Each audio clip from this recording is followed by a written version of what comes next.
अवघ्या काही मिनिटांमध्ये खरं तर सुनेत्रा पवार यांचा शपथविधी होईल आणि महाराष्ट्राला त्या पहिल्या उपमुख्यमंत्री महिला आपल्याला भेटतील। खरं तर आपण पाहतोय सत्तेचा वाटा मिळवण्यासाठी चाललेली ही धडपड आहे का? इथे कुणालाच वेळ नाही त्या अस्थी सावरण्यासाठी, कारण इथे सर्व चाललंय ते सत्तेसाठी। आणि मग हे सर्व सत्तेसाठी चाललंय का? तर होय, याचं उत्तर होच असणार आहे। कारण राजकीय पक्ष हे समाजकार्यासाठी नाही तर सत्तेसाठी निर्माण केले जातात आणि मग या सत्तेचा वाटा मिळवण्यासाठी आणि तो साठा मिळवण्यासाठी ही धडपड चालली आहे का, हा प्रश्न आपल्या सर्वांना पडलेला आहे। अशा प्रसंगी ज्या प्रसंगी दादांच्या जाण्याच्या नंतर शासकीय दुखवटा देखील आता संपत नाही, त्या आधीच इथे शपथविधी होतोय। विधिमंडळाचा नेतेपदी खरं तर सुनेत्रा पवार यांची निवड देखील होत आहे। आणि मग अशा पार्श्वभूमीवर शरद पवार यांना काय वाटतं, त्यांच्या पक्षातील प्रफुल्ल पटेल असतील किंवा छगन भुजबळ असतील किंवा तटकरे असतील, या मंडळीला नेमकं काय वाटतं आणि एकूणच हा सत्तेचा वाटा मिळवण्याची जी काही पद्धत आहे ती योग्य आहे का, या सर्व प्रश्नांची उत्तरे या व्हिडिओच्या माध्यमातून आपण पाहणार आहोत। नमस्कार, मी डॉक्टर नागराज मगरे, शब्दयोद्धा लाईव्ह मध्ये आपल्या सर्वांचं मनपूर्वक स्वागत। अजितदादा पवार यांना जाऊन काही दिवस झाले असतील किंवा त्यांचा शासकीय दुखवटाही संपलेला नाही। आपल्या सर्वांना माहित आहे, भारतीय संस्कृती सांगते की एखादी व्यक्ती गेल्यानंतर त्या कुटुंबाला जवळपास 10 ते 12 दिवस हा दुखवटा असतो, 13 दिवस हा दुखवटा असतो। परंतु अजितदादा यांच्या जाण्याने हा दुखवटा किती कमी झालाय हे आपल्याला सांगता येते। शासकीय दुखवटा 3 दिवसाचा असताना त्याच्या आता संपताच तो संपला देखील नाही। तर अशा पार्श्वभूमीवर सुनेत्रा पवार ह्या महाराष्ट्राच्या उपमुख्यमंत्री म्हणून शपथविधी घेणार आहेत। ही खरं तर दुर्दैवी बाब म्हणावी का? तर नाही, कारण प्रत्येक पक्ष जो आहे तो सत्तेसाठीच निर्माण केला जातो आणि त्या राजकीय पक्षाला त्या सत्तेत राहण्यासाठी, सत्ता मिळवण्यासाठी, राजकारण करण्यासाठी काही गोष्टीवर मात करावीच लागते, कारण भावनिक राजकारण इथे चालत नाही, हे सूर्यप्रकाशा इतकं सत्य आहे। परंतु यातही शरद पवार यांनी काही विधानं करून खरं तर या राजकारणाला वेगळी कलाटणी देण्याचं काम केलंय का? कारण शरद पवार असं म्हणतात की मला या सत्तेबद्दल किंवा मला या शपथविधीबद्दल काहीही माहित नाही। कारण इथे आपल्याला सांगता येईल की सध्या राष्ट्रवादीमध्ये 2 गट आहेत। दादा काय म्हणाले होते, आता याच्याकडे लोक लक्ष देणार नाहीत, कारण सत्तेमध्ये राहत असताना दादांनी काही केलेले विधानं आहेत ते आपल्या सर्वांना माहित आहे। त्यांचं विधान असं होतं की आम्ही एकत्र आहोत किंवा एकत्र राहू, असं ते म्हणाले होते। परंतु ते 12 फेब्रुवारीला आम्हाला एकत्र यायचंय असं त्यांनी थेट विधान केलेलं नव्हतं। परंतु शरद पवार यांनी सांगितलं की 12 फेब्रुवारीला आम्ही एकत्र येणार होतो। पण त्या आधी दादांचं जाणं आणि आज पक्षामध्ये आपण पाहतोय ज्या पद्धतीने राजकीय सत्ता टिकवण्यासाठी खरं तर ही धडपड सुरू आहे। दुसरीकडे आपण पाहतोय की जर हे 2 पक्ष एकत्र आले असते तर स्वाभाविक आहे की राष्ट्रवादी काँग्रेस अर्थात अजितदादा यांच्या गटातील नेत्यांचं अस्तित्व संपलं असतं, यात काही शंका नाही। कारण इकडे आपण पाहतो सुप्रिया सुळे असतील, रोहित पवार असतील, शरद पवार असतील, यांच्या हातात सत्तेची आणि एकूणच पक्षाची सूत्रे गेली असती। त्यामुळे स्वाभाविक आहे की पक्ष टिकवायचा असेल तर त्यासाठी सुनेत्रा पवार आणि पार्थ पवार, जय पवार यांना मैदानात दुःख विसरून यावं लागलं, हे आपल्याला नाकारता येत नाही। कारण राजकारणी भावनिकतेवर नाही तर ते वास्तवावर चालत असतं। एखादी व्यक्ती गेल्यानंतर स्वाभाविक आहे दुःख होते, दुःखाचा डोंगरही समोर उभा असतो, परंतु त्या दुःखाकडे बघत बसलं तर अनेक वेळा आपण पाहतो अनेक गाद्या, अनेक राजदरबारामध्ये राजा नियुक्त न केल्यामुळे आणि तो वेळेत नियुक्त न केल्यामुळे अनेक दरबारांमध्ये आपण पाहिलं असेल की राजांमध्ये फूट पडली, त्या सत्तेमध्ये फूट पडली आणि राजाला उशिरा नेमणूक झाल्यामुळे सत्ता गमवावी लागली, राजदरबारामध्ये अशी फूट पडली आपण पाहिलं आहे। नेमकं तेच आता झालंय। राष्ट्रवादी काँग्रेसच्या अर्थात अजितदादा गटाच्या सर्व कार्यकर्त्यांनी आणि नेत्यांनी सुद्धा ही गोष्ट लक्षात घेतली आहे आणि म्हणून छगन भुजबळ असतील किंवा तटकरे असतील, तिकडे आपण पाहतोय प्रफुल्ल पटेल असतील, या सर्व नेत्यांनी मिळून आपला विधिमंडळ गटनेता निवडला आणि सुनेत्रा पवार यांच्या हातामध्ये सर्व पक्षाची सूत्रे दिली। खरं तर हे योग्य आणि चांगलंच राजकारण म्हणायला काही हरकत नाही, कारण आपल्या पक्षात फूट होऊ नये त्यामुळे वेळीच आपला नेता निवडणं हे अत्यंत गरजेचं असतं आणि तीच भूमिका सुनेत्रा पवार यांनी आणि त्यांच्या कुटुंबियांनी घेतलेली आहे। त्यामुळे भावनिक होऊन या निर्णयाकडे पाहणं हा राज्यशास्त्रातला नियम आपल्याला सांगता येतो की राज्यशास्त्र काय सांगतं की तुम्ही वास्तवात जगलं पाहिजे. भावनिक होऊन राजकारण होत नाही, तर भावनिक मते मिळवता येतात, परंतु राजकारण करताना वास्तवातच उभं राहावं लागतं, त्याला वास्तवाला तोंड द्यावं लागतं आणि नेमकं याच वास्तवाला तोंड देण्याचं काम खरं तर या दोन्ही म्हणजे एकूणच या दोन्ही कुटुंबाकडे बघितल्यानंतर एकीकडे सुनेत्रा पवार, पार्थ पवार आणि जय पवार यांनी घेतलेली भूमिका आपल्याला कुठेतरी योग्यच मानावी लागते राजकीय दृष्ट्या.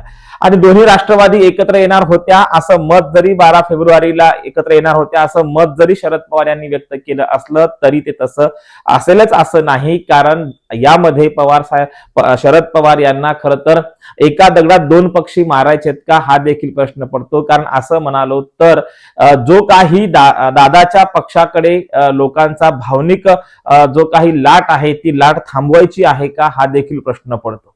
आणि दुसरीकडे आपल्या पक्षाचं महत्व देखील वाढवायचं असतं, कारण आता आपण पाहिलं असेल की महानगरपालिकेच्या निवडणुकीमध्ये शरद पवार यांच्या गटाला, यांच्या पक्षाला 14 महानगरपालिकेमध्ये 0 जागा मिळालेल्या आहेत. आणि अशा वेळी जर पुन्हा पार्थ पवार आणि जय पवार आणि तिकडे सुनेत्रा पवार ह्या जर सक्रिय झाल्या तर येणाऱ्या जिल्हा परिषदच्या निवडणुकीमध्ये खरं तर राष्ट्रवादी शरद पवार गटाचं नामोनिशान मिटण्याची दाट शक्यता आहे, ही नाकारता येत नाही. आणि म्हणून शरद पवार म्हणतात की मला या शपथविधीबद्दल काही माहीत नाही, परंतु असं होणं शक्य नाही.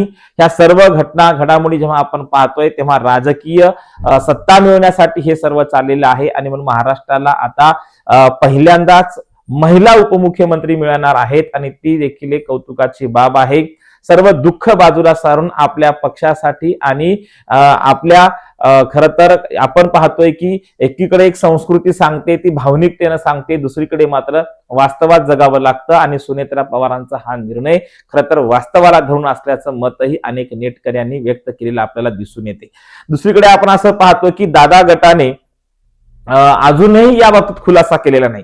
बघा, एकीकडे शरद पवार म्हणतात की आम्ही 12 फेब्रुवारीला एकत्र येणार होतो, दुसरीकडे मात्र दादा गटातील जे काही नेते आहेत, प्रफुल्ल पटेल असतील, छगन भुजबळ असतील, किंवा आपण पाहतोय की धनंजय मुंडे असतील, किंवा इकडे आपण पाहिलं असेल तर तटकरे असतील, तर यांनी अजूनही कुठलंही मत व्यक्त केलं नाही. किंवा हसन मुश्रीफ असतील, या मोठ्या नेत्यांनी, पहिल्या फळीतल्या नेत्यांनी असं विलिनीकरणाचं किंवा एकत्र येण्याचं मत व्यक्त केलेलं नाही.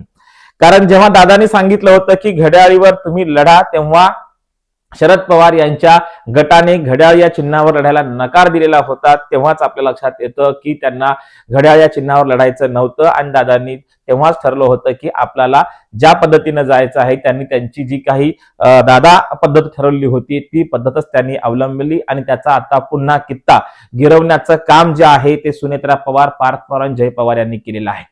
खरं तर आपण पाहतोय की या कुटुंबामध्ये याच्यावर चर्चा झालेली असेल. एकीकडे शरद पवार म्हणतात की आम्ही 12 फेब्रुवारीला एकत्र येणार होतो, परंतु तसं असतं तर स्वाभाविक आहे की घरामध्ये कधीतरी या विषयावर चर्चा झालेली असेलही.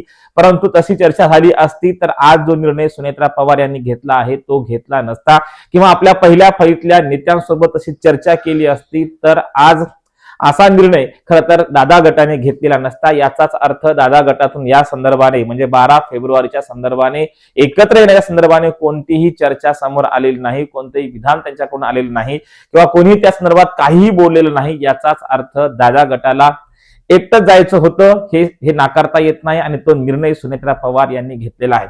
दुःख फक्त लोकांना एवढंच वाटत आहे की 3 दिवसाचा शासकीय दुखवटा संपतही नाही, तर इकडे उपमुख्यमंत्री पदाची शपथ घेण्याचा जो काही सोहळा सुरू आहे तो दुःखद आहे.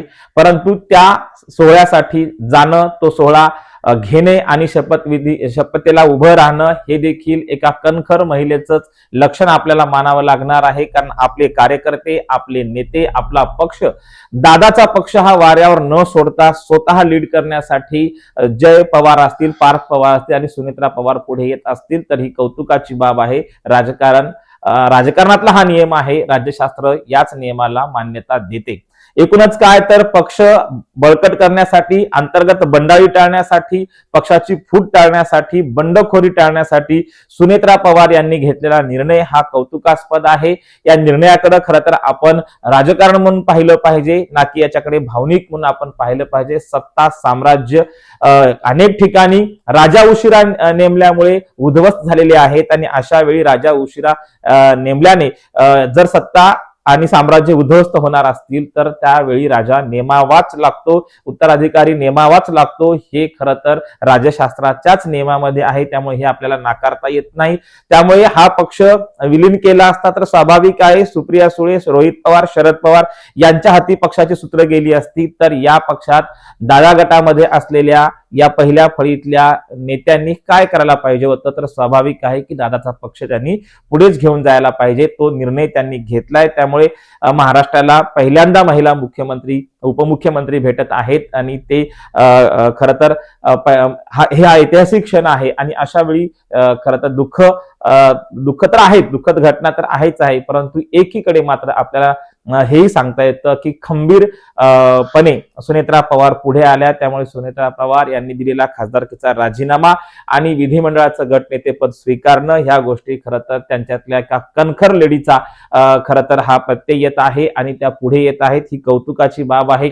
सत्ता म्हटल्यानंतर ह्या गोष्टी चालणार, राजकारण म्हटल्यानंतर ह्या गोष्टी चालणार आणि म्हणून आपण पाहिलं असेल औरंगजेब असेल याने आपल्या भावंडांची हत्या सत्तेसाठी केली होती. त्यामुळे सत्तेमध्ये हे सर्व चालतं. इथे तर आपल्या खरं तर दादांचा पक्ष टिकवण्यासाठी हे सर्वजण पुढे आलेत, ही कौतुकाची बाब आहे. त्यामुळे सत्ता आणि पक्ष वाऱ्यावर न सोडता, आपल्या कार्यकर्त्यांना वाऱ्यावर न सोडता सुनेत्रा पवार यांनी घेतलेला निर्णय हा स्वागतार्ह आहे आणि खऱ्या अर्थानं राजकीय दृष्ट्या योग्य आहे असंच आपल्याला म्हणावं लागेल. धन्यवाद.